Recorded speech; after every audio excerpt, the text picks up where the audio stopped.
자, 오늘 11월 1일 월요일 시장 마감했는데 저번 주에 이어서 오늘도 별로 좋지 않은 위치에서 마감해서 하락에 대한 걱정이 생길 수밖에 없습니다. 지금 나스닥 지수는 끝없는 상승과 오늘 니케이까지 2%나 올랐지만 우리나라 시장은 역시나 소외가 돼서 답답함을 감추지 못했습니다. 보시다시피 하루 종일 움직이나 싶더니 결국에 거의 최저점 근처에서 마감하고 있습니다. 저번 주 지수 마감한 것도 그렇고 오늘은 장 시작 전부터 돈 벌 기대는 하지 않고 시장에 참여하게 되었는데 오늘 돈이 몰리는 아주 강력한 종목들이 몇 개씩 나와 주었습니다. 역시 별 기대를 하지 않고 가만히 기다려야 괜찮은 기회가 알아서 찾아오나 봅니다. 오늘 시장과 수급을 체크해 보자면 별로 좋진 않게 마감했습니다. 해외 증시 상승과 함께 코스피가 오늘 상승하긴 했지만 위치가 참 어렵습니다. 위치가 참 어렵고 알 수 없는 지금 상태에서 리스크를 부담하고 괜히 지수만 믿고 투자하기에는 어렵고 시장에서 좀 강하게 떠오르는 종목들, 개별 종목에 집중을 해야 될 것 같습니다. 원래 저번 주 시장에서 다시는 떨어지지 말았어야 되는데 저번 주 흐름 때문이라도 앞으로 지수 상승을 기대하고 지수 관련 매매를 하기에는 힘들 것 같습니다. 만약에 여기서 진짜 좋게 풀려서 코스피가 다시 이걸 찾아준다 하더라도 함부로 손대지 못할 것 같습니다. 오늘 수급을 보시면 외국인 3천억 매도, 기관 투자자의 강력한 매도가 들어왔는데 역시나 쓸데없는 수급이 들어왔습니다. 금융투자 쪽에서 7천억 원.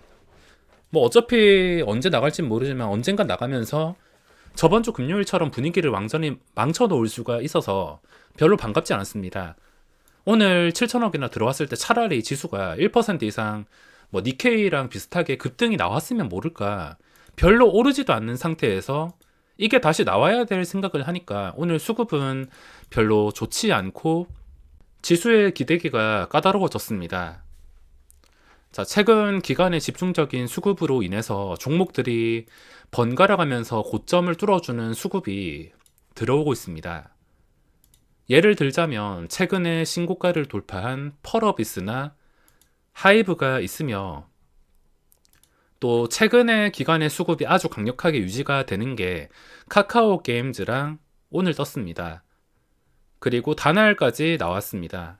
다날은 이 수급이 단타로 나갈 수도 있고 좀 애매한 상태인데 기간도 단타가 많아서 곧바로 나가버린다면 주가가 휘청거리겠지만 고점과의 거리를 계산해서 이 수급이 어디까지 탄력을 받겠구나, 탄력받을 경우에 어떤 매매가 잘 통하겠구나 생각을 하면서 매매를 진행할 수가 있습니다.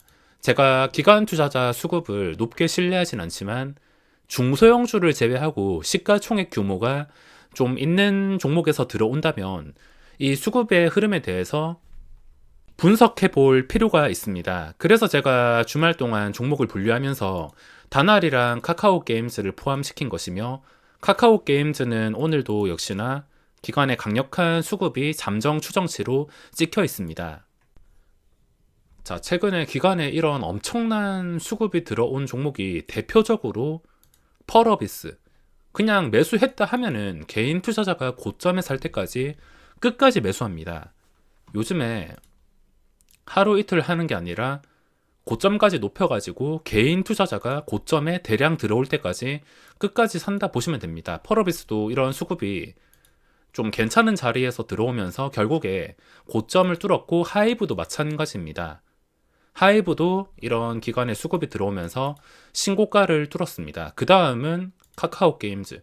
카카오 게임즈도 기관 투자자가 이런 식으로 최근에 대량 매수가 들어왔습니다. 기관 투자자 수급을 신뢰하진 않지만 초대형주에서 그리고 위치가 좀 괜찮고 강한 종목에서 이런 수급이 들어온다면 분명히 체크해야 될 만한 가치가 있습니다. 그리고 다날이란 종목도 최근에 기관의 수급이 엄청나게 많이 들어왔는데 다날은 방금 본 3개 종목보다는 시가총액이 훨씬 낮습니다. 근데 5천억만 넘어도 그 규모가 적은 편은 아니라서 앞으로 또 어떻게 움직일지 굉장히 궁금한 상태이고 조금만 더 올라간다 하더라도 신고가를 찍을 수 있는 위치입니다. 엄청난 수급으로 인해서 카카오 게임즈도 지금 동시호가에 5개 호가나 올라가서 마무리를 했습니다. 자, 기간의 수급이 상승을 보장하지는 않지만 적어도 제가 이때까지 매매를 하면서 기관이 매수한다고 무조건 매수를 하진 않지만 기관과 외국인이 아무 이유 없이 매도를 하거나 갑자기 거래량 실린 장대 음봉이 나오게 된다면 저는 그 종목은 절대 들어가지 않습니다. 수급이 꼬이게 되면은 이 수급이 쉽게는 풀리지 않습니다. NC소프트도 하락하기 시작했던 게 대량 매도가 나온 게 8월 말쯤인데 이때 쌍끌이 매도가 나오면서 개인들의 순매수가 계속 시작되었습니다. 자, 저는 기관 투자자가 샀다고 그 종목을 무조건 매수하진 않지만 이런 식으로 양매도가 나오는 종목은 싸다 생각하고 절대 들어가진 않습니다.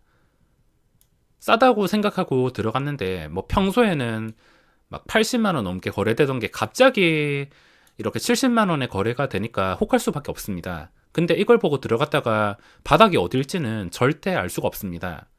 그래서 종목을 고르고 매매할 때 조심하는 게 기관과 외국인의 강력한 양매도가 나오는 초기에는 절대 싸다고 들어가지 말기. 차라리 이거 들어갈 바에 초기 강력한 양매수 수급에 들어오는 걸 찾아서 들어가는 게 승률적으로는 괜찮을 겁니다.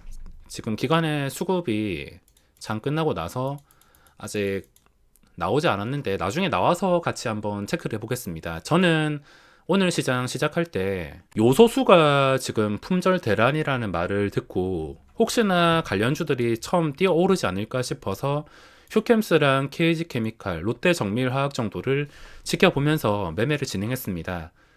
시초가에 들어간 게 휴캠스인데 휴캠스가 시초가 상황에서 호가창이 제일 괜찮아서 들어갔습니다. 롯데정밀화학도 들어가려고 했는데 호가창이 별로 마음에 들지 않아서 장 시작 전에 매수를 하지 못했습니다. 보통 이렇게 처음 주목을 받고 갭상승이 뜬다면 차트상으로는 첫 재료이기 때문에 무조건 이건 시초가 지키면서 치고 올라가야 되는데 치고 올라가지 못했습니다. 초반에 매수하고 좀 버티다가 결국에 시초가를 지켜주지 못하고 위로 매물이 쌓이는 걸 보고 바로 매도했습니다. 혹시나 해서 집중해서 봤지만 하루 종일 재미없는 종목이었습니다. 그리고 한 30분 동안 쉬다가 엔캠이란 종목이 오늘 상장했는데 좀 괜찮은 차트로 올라오길래 이걸 공략을 했습니다. 자, 신규주는 시초가에 들어가거나 초반에 보고 들어가면은 굉장히 위험할 수가 있습니다. 이게 올라갈 수 있는 종목도 아닌데 그냥 시초가에 넣는 것은 투기와 다를 게 없습니다. 앞뒤 어떻게 될지도 모르고 잘 맞아 떨어진다면은 뭐 대박, 잘못된다면은 첫날부터 이런 식으로 장대 음봉을 맞을 수가 있어서 투기와 다를 게 없으며 신규주가 첫날에 오르지 내릴지는 절대 맞출 수가 없습니다. 그래서 엔캠도 2배 뻥튀기 된다 싶어서 청약 받은 것만 시초가에 바로 팔아 먹고서 너무 높게 떴다, 관심을 주지 말자 했는데 나중에 차트가 좀 예뻐지면서 이 가격을 기준으로 매매를 진행했습니다. 들어가서 끝까지 오르긴 했는데 그냥 적당히 수익을 먹고 빠졌으며 나중에 좀 장중에 수급도 나쁘지 않고 해서 혹시나 나중에 좀 괜찮게 황금선 근처 양봉 몸통이 살아있는 상태에서 마감을 한다면 오늘 종가나 시간의 거래 또는 내일 시장에서도 공략을 충분히 할 수 있었는데 오늘 몸통이 살아있지 않고 전부 다 깎여서 마이너스에서 마감을 했습니다. 이 부분이 좀 아쉬우며 신규주는 웬만해서는 첫날에 매매를 안 하는 게 낫습니다. 어떻게 될지 모르고 줄 때 못 먹으면은 진짜 위험해질 수 있기 때문에 일단은 분류해놨다가 첫날에 괜찮게 마감하거나 둘째 날, 셋째 날에도 주가가 떨어지지 않고 서서히 양봉을 채우면서 올라온다면 그때부터 관심을 가져도 절대 늦지 않습니다. 어차피 대부분의 종목들 첫째 날에 무너진다 하더라도 그 뒤에 대박나는 종목들은 분명히 있습니다. 박셀바이오도 첫날에는 좋지 않았습니다. 첫날에는 음봉이 나오면서 그 뒤에도 주가가 떨어지지 않고 유지가 되었다는 거, 이게 가장 중요합니다. 다른 신규주들도 원래 신규주는 계속 떨어져야지 정상인데 떨어지지 않고 뭔가 유지가 된다. 그거 자체가 의미가 있는 것입니다. 엔캔까지 매매를 하고 다날 같은 경우에는 제가 눌림목에서 잡으려고 했는데 시초가가 2.8%는 형성이 되었습니다. 저번 주 금요일 시간에 거래가 거의 보합 0.4%쯤에서 마감을 했는데 시초가가 높게 떠서 한번 빠지는 거 보고 들어가자 싶었는데 거의 빠지지도 않아서 잡지 못했습니다. 그리고 이 시간에 휴캠스랑 다른 종목을 집중해서 단알을 놓쳐버렸으며 아마 다른 종목 집중할 게 없었다면 오늘은 단알이 먹잇감이 되었을 겁니다. 단알은 놓쳐가지고 눌림목 잠깐 찔러보다가 제대로 반등하지 못해서 본전만 챙기고 나오고 시간 지나가지고 카카오 게임즈가 갑자기 요동을 치길래 그때부터 관심을 가지고 지켜봤습니다. 이때는 무너지는구나 그렇게 생각하고 보냈는데 나중에 다시 올라와서 플러스 5%대를 유지하니까 그때부터 관심을 가지고 공략을 하기 시작했습니다. 거래대금 자체가 엄청났기 때문에 오늘 단타 매매 하시는 분들은 아마 카카오 게임즈를 한 번씩은 다 매매를 하지 않았을까 싶습니다. 거래대금도 굉장히 많이 나오고 자, 기간에 수급이 떴는데 외국인 대량 안 들어온 건 괜찮습니다. 차라리 외국인이 나가는 게 낫고 기간 투자자 수급 오늘 괜찮게 마무리를 했습니다. 기간 외국인 다 단타일 가능성도 있지만 차라리 외국인 수급보다는 기간이 낫습니다. 진짜 삼성전자 같은 수십조 단위, 크래프톤 같은 수십조 단위의 종목이 외국인의 수급이 들어온다면 좋겠지만 이런 종목에서는 차라리 기간 투자자 수급이 훨씬 낫다 생각합니다. 오늘 수급 좀 괜찮게 마무리했으며 자, 이렇게 기간 투자자 수급이 들어오는 종목은 장중에 빠졌다 싶을 때 눌림목을 공략하면 웬만해서는 성공합니다. 사람들한테 인기가 많으면 거의 빠지지도 않고 진짜 올릴 종목이면 오늘 단알처럼 시초가 높게 뛰어서 잘 빠지지도 않겠지만 혹시나 이게 다음 날에 빠지게 된다면 눌림목 해서 웬만해서는 통합니다. 악재가 뜨고 막 기관이랑 외국인 완전히 내다 버리는 양매도가 아니라면 이런 수급은 눌림목이 굉장히 잘 통합니다. 최근에 하이브도 마찬가지. 빠졌다 하면은 지금 위치 자체가 괜찮아서 매수할 만한 위치에 놓여 있으며 펄어비스도 마찬가지입니다. 펄어비스 오늘 기관의 수급이 또 괜찮게 들어왔으며 빠지지 않고서 또 이번 달에 시세가 나올 가능성이 높아졌습니다. 기관의 수급을 체크해 보자면 아프리카 TV는 이미 많이 오른 상태라 전 별로 관심이 없습니다. 그리고 최근에 또 심상치 않은 게 에코프로. 외국인 저 40만 주 때문에 걸리긴 하지만 기관의 수급이 이제 붙기 시작했습니다. 자, 이거를 좀 자세히 보셔야 되는데 펄어비스 초기에 아무도 몰랐습니다. 그냥 기관 투자자가 많이 사는구나. 한 이쯤만 하더라도 그냥 많이 사는구나 생각하고서 고점을 뚫어줄지까지는 몰랐습니다. 초기에 잡는 게 중요한데 이게 나중에 펄어비스처럼 된다는 보장은 없지만 초기에 붙어서 지금 위치에서 계속 저런 수급이 들어온다면 신고가까지 돌파하는 것은 그렇게 어렵지가 않습니다. 좀 좋은 위치에 놓여있는 종목이 이런 수급이 들어온다면 당장 매매 계획이 없다 하더라도 일단은 분류를 하는 게 맞습니다. 엔터주는 제가 관심 없어서 또 자신도 없어서 분류를 못하겠습니다. 첫 상승이 중요하듯 첫 수급도 중요합니다.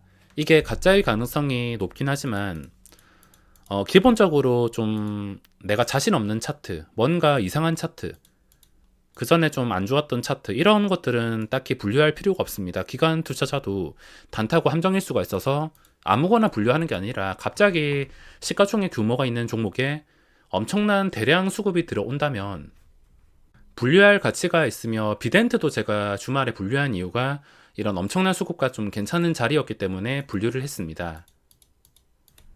그리고 항상 떠있는 초대형주들 기간의 수급은 많이 들어와도 금액으로 따졌을 때 정말 많이 들어와도 쉽게 움직일 수 있는 위치가 아니므로 이거는 도저히 손을 댈 수가 없습니다.